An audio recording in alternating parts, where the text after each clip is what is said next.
Hi everyone, it's Ali and welcome to another Lawn Fawn Lovers YouTube collaboration video. This month's theme was fall, so I created this card using some fall colours and the Fairy Friends and Frosty Fairy Friends stamp sets. And also I'm going to create my background piece with Dusty Concord, Carved Pumpkin and Fossilised Amber Distress Oxides. So I'm just applying these with the sponges, and I'm just going to create a gradient of colour down the card. So I just start with one quite thick dark layer of the ink, and then I go back over starting with the darkest ink and just layer the colours a little bit over the top of each other until they blend in quite well, or until I'm pleased with the result. And don't forget that you're layering things on top of this, so you're not going to see all the little imperfections that there might be.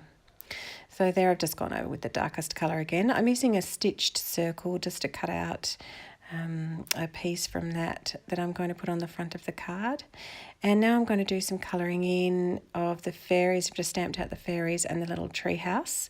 And I use my E00 for the lighter skin colour, and then I go in with a little bit of the E11 in the shadow areas, and then back over with the E00.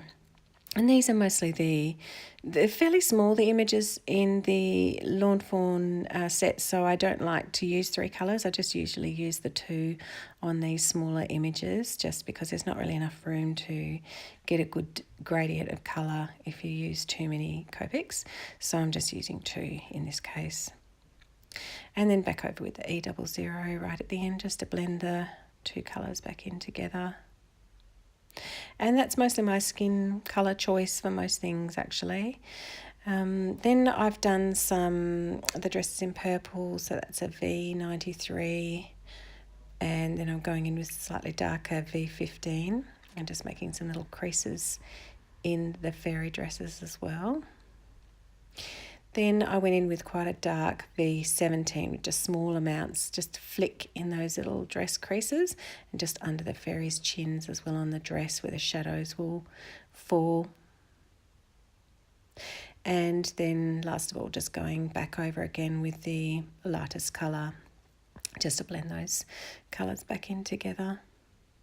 And they're quite quick to colour, these images, because they are quite small, so it doesn't take very long at all.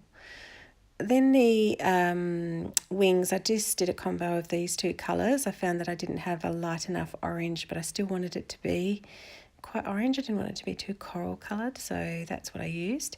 Then with the house, I haven't coloured this image all that much, so it did take me a little bit of fiddling around as to the colours that I wanted, and I decided in the end that I wanted to go a little bit darker than what I had started out. So I just went into the shadowy or bottom kind of curved areas, or the bits under the eaves and things like that, with the darker E23, and then the E33 to blend that in a little bit more as well.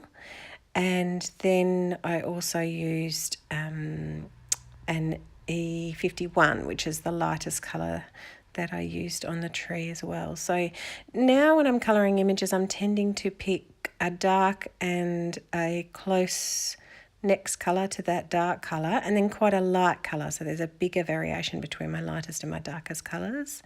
And then I decided I wanted to have a wood grain look, so I went in and flicked that E23 and the other colour there down and up from the tree to give it that sort of wood grain type look. And then I used E47 on the roof and the windowsill just to make them a little bit darker. Now I'm using an embossing pen to go over the fairy wings, because I'm going to use some glow-in-the-dark embossing powder, which is great and really fun to use. And I'm just going over with that pen. As I said, it's not particularly juicy, that pen, so I did have to go over it a couple of times and emboss a couple of times to get the layering that I wanted.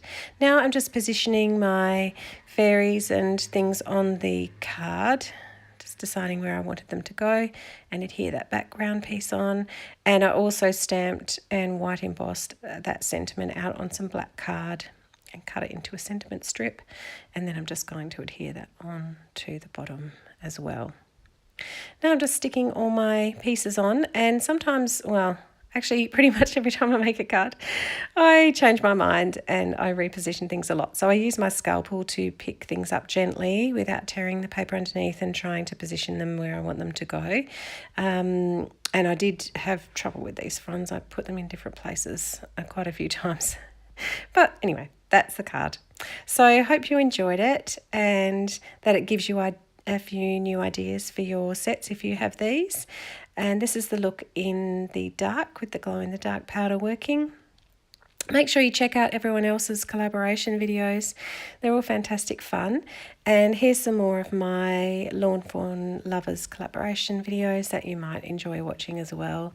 So thanks so much for watching and commenting. I always appreciate and read every single comment. So thanks for visiting my channel, and I'll see you again next time.